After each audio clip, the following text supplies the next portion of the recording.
Witam Cię, drogi forwardowiczu, drugiego dnia naszych rozważań. Wielki Wtorek. Czy nie bałeś się zmarnować wczoraj czasu dla Twojego największego przyjaciela, dla Jezusa Chrystusa?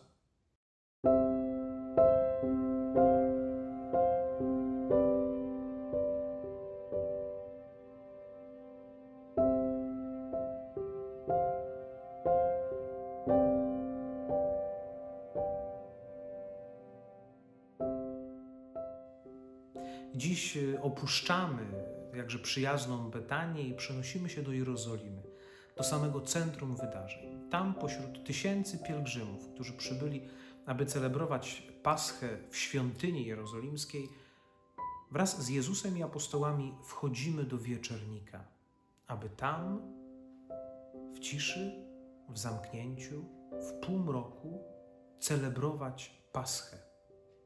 I teraz podczas tej wieczerzy nagle rozlegają się słowa, które brzmią jak drapanie paznokciami o tablicę. To coś, co przeszywa wręcz nasze umysły.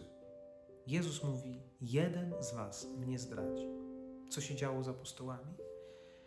Wyobrażam sobie tę scenę bardzo podobnie jak wtedy, kiedy podczas na przykład rodzinnej wigilii, kiedy zjechała się cała rodzina, są ciotki, są wujkowie, kuzynostwo, wszyscy razem, nagle ktoś wstaje i mówi: wiecie co, nie wiem, kto przygotowywał tę potrawę, ale ona jest po prostu obrzydliwa.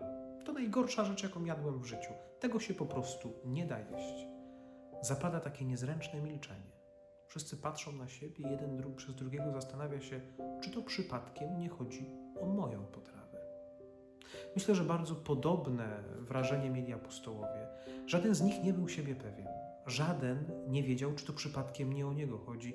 Dlatego próbują w jakiś sposób wybadać sytuację i zadać Jezusowi to pytanie. Jezus w bardzo konkretny sposób wskazuje na Judasza. I tutaj dokonuje się bardzo ciekawa rzecz. Ewangelista pisze nam o tym, że Judasz wstaje i wychodzi z wieczernika, a była noc.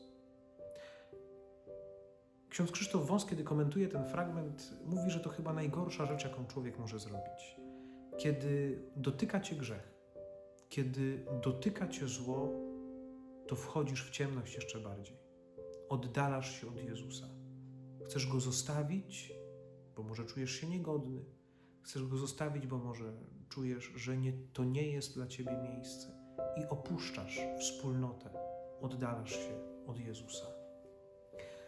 Kolejnym krokiem naszej drogi z rozumu do serca jest to, żeby uświadomić sobie, że Jezus nie tylko jest moim przyjacielem, ale jest również tym, który mnie nigdy nie odrzuci. Jest również tym, który mnie nigdy nie potępi. Kiedy wpadam w grzech, kiedy w swoim życiu doświadczam zła, to Jezus nie patrzy na mnie kiwając palcem i mówi: oj ty, więcej mi się na oczy nie pokazuj. Ale wręcz odwrotnie, otwiera swoje ramiona i chce mnie przyciągnąć do siebie. Chce, żebym był jak najbliżej Jego, żebym się Go nie bał, żebym nie opuszczał tego grona Jego umiłowanych uczniów, ale przy Nim trwał, bo to jest jedyny sposób, żeby nie popaść w rozpacz. To jest jedyny sposób, żeby nie zagubić się jeszcze bardziej. Ciekawą postacią jest tutaj też Piotr, który zaczyna się zarzekać, że on nigdy nie opuści Jezusa. Myślę, że Tobie też nieraz mogło się zdarzyć tak, że przyrzekałeś, że już nigdy nie opuścisz Jezusa, że zawsze z Nim będziesz, że już teraz po tej spowiedzi wszystko będzie cacy, już teraz po tej spowiedzi będziesz wzorowym katolikiem i im bardziej zapewniałeś Pana Jezusa, że przy Nim będziesz, tym szybciej potykałeś się i wpadałeś w grzechy, w które zwyczajowo wpadałeś.